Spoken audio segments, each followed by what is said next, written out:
Atensyon mga SSS pensioners, important announcement kakapasok lang mula sa SSS. Mas madali itong gawin at mas komportable para sa inyo.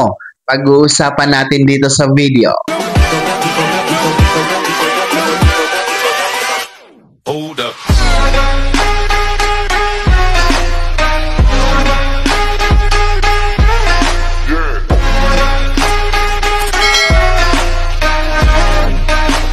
Hello mga ka-vlogs! Welcome dito sa aking YouTube channel. Magandang araw po sa lahat ng mga manonood. Saan po kayong dako sa mundo? Kumusta mga ka-vlogs?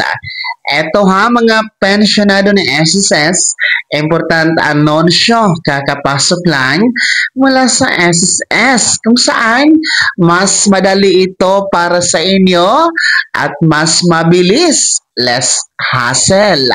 Mamaya-maya pag-uusapan natin. Pero kung bago ka pa lang dito sa aking YouTube channel o di kaya hindi ka pa nakasubscribe, i-click nyo muna ang ating subscribe button na nasa baba. Huwag kalimutan na pindutin ang notification bell. Ilagay sa all para naman updated ka sa lahat ng mga videos na aking i-upload. So, eto na nga po makinig mga pensyonado ng SSS. Para po ito sa mga pensyonado na merong buwan ng kapanganakan nitong buwan ng Agosto at 80 pataas yung edad. Kasi nga po, kayo po ang sinasabi ng SSS Circular Number 2023-013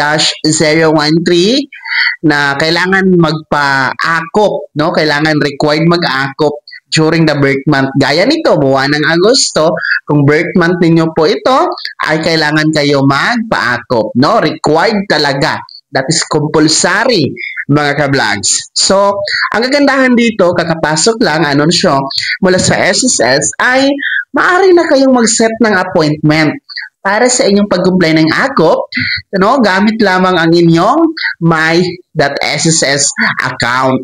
So, ito po ay online lamang. Ibig sabihin, hindi nyo na kailangang pumunta sa SSS branch, hindi nyo na kailangang pumila, at hindi nyo na kailangang mamasahe papuntang SSS branch para mag-comply ng AKOP. So, kahit nasaan kayong dako sa bansa, ano man ang inyong ginagawa, maging nasa abroad ba kayo, pwedeng-pwede itong gawin kasi online lang po. So, para mag-comply ng AKOP through online, punta kayo sa inyong my.sss account, and then check nyo doon yung AKOP online appointment para mag-set. Kasi isa-set pa yan na SSS kung ano pong petsa at araw at oras ang pwede po sa inyo.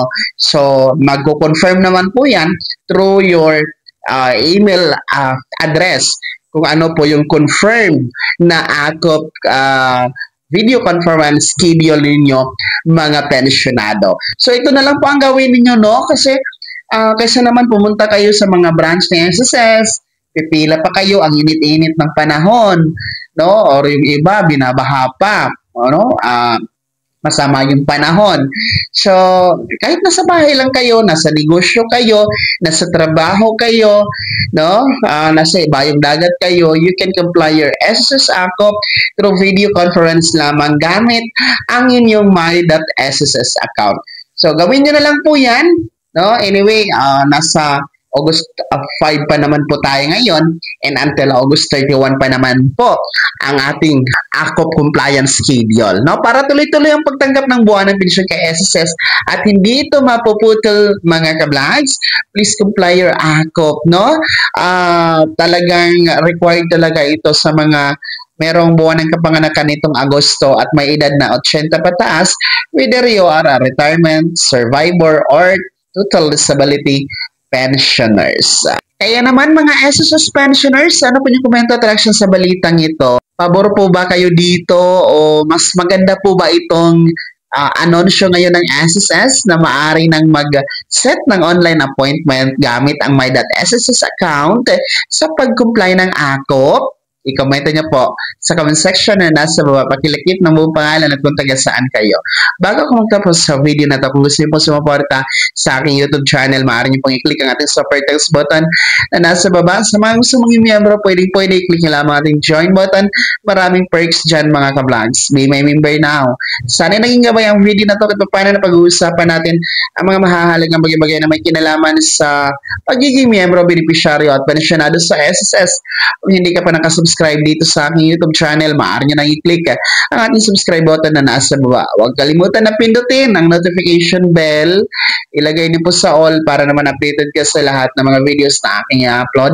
Maaari nyo rin i-like ang video na to at kung meron ka pa mga katanungan, maaari nyo i-komento sa comment section na nasa baba. Pag-follow na din po ang aking official Facebook page na nasa screen nyo. Muli po, ako si Daniel Timpao na nagsasabing dito sa aking YouTube channel, Pawang Katotohanan at lahat totoo lamang.